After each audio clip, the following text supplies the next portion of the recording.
Australians started off the game fairly well.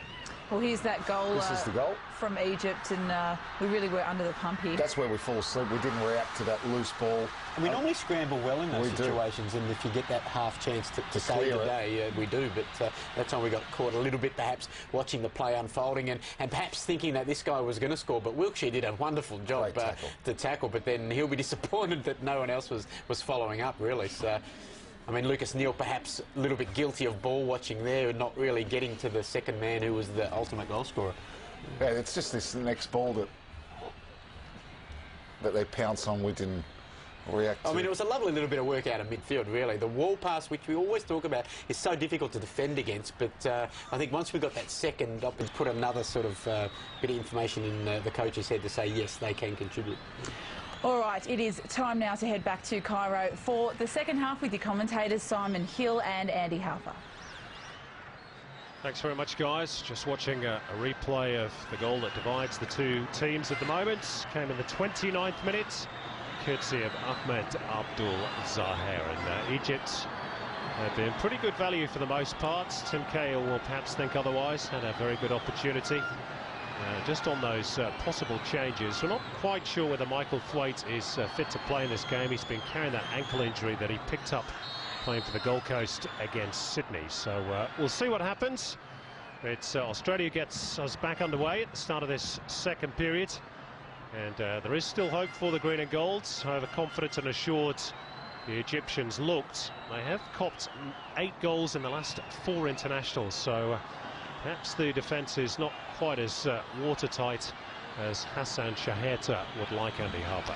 No, and first evidence there from Holger Osik is that he has reverted to a back 3. Let's see if that's the case. But there's Lucas Neal, flanked by David Carney.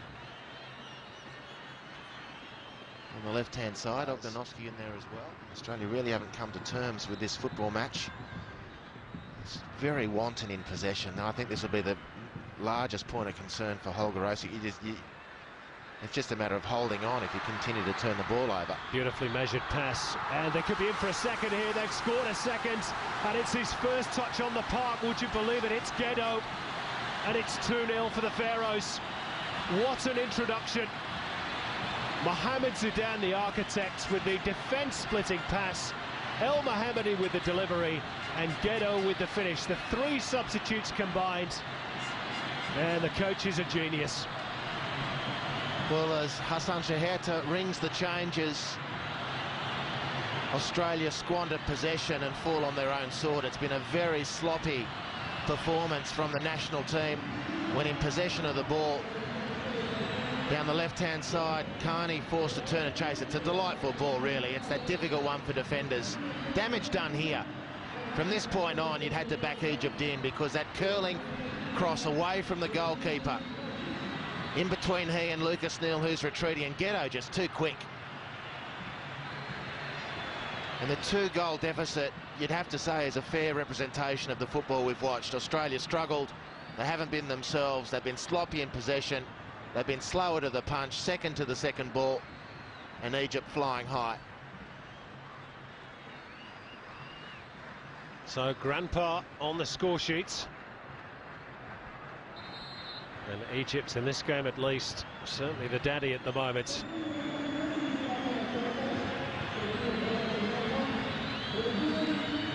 Another change. Well, he's almost changing his whole team here, I think. Hassan Shaherta, the goalkeeper, going off.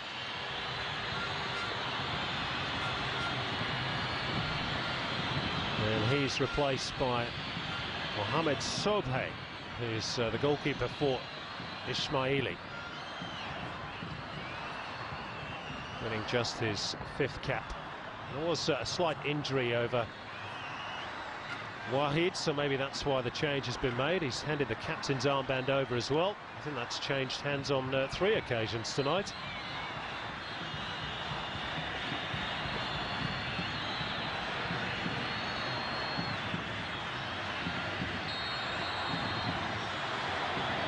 Well, the Aussies in the crowd still enjoying themselves, but I'm sure they're not enjoying that scoreline.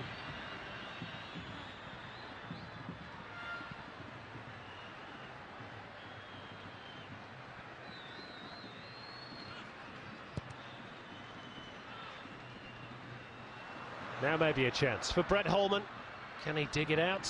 Touch it back. McDonald takes a touch. Holman takes a deflection and behind for a corner. Well, that's better by the Socceroos. But even the way that ball just got stuck under Brett Holman's feet is indicative of the lack of edge and sharpness in the Socceroos play. It was a fantastic opening, well fashioned, came to nothing. Scott McDonald still waiting for that elusive goal. Lena's corner. Back in by Holman. Lucas Neal leapt highest, partially cleared by Goma. Sasha Ognanovsky had an almighty air swing at it. Now Egypt. Maybe an injury too for Wilkshire. Just a precautionary change.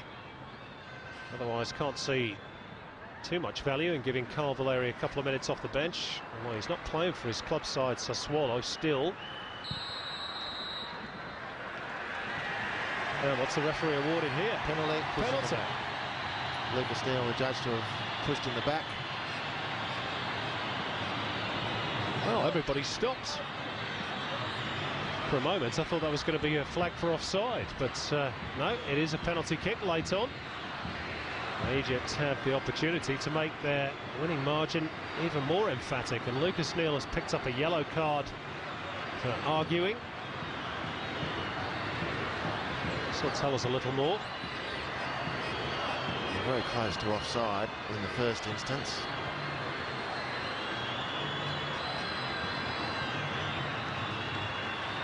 Pictures are hardly conclusive. Goodness me. The referee had a great view. Whatever he thought he saw, he had an unimpeded view of it. I've seen more push and shove in the playground, but it doesn't matter because Mohamed Zidane has wrapped it up for Egypt.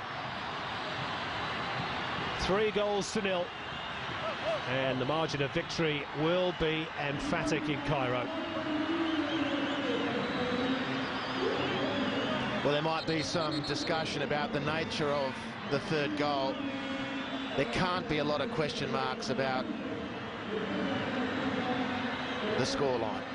Australia well beaten here tonight. A yellow card for the celebration, which is mandatory. And Australia's heaviest defeat for...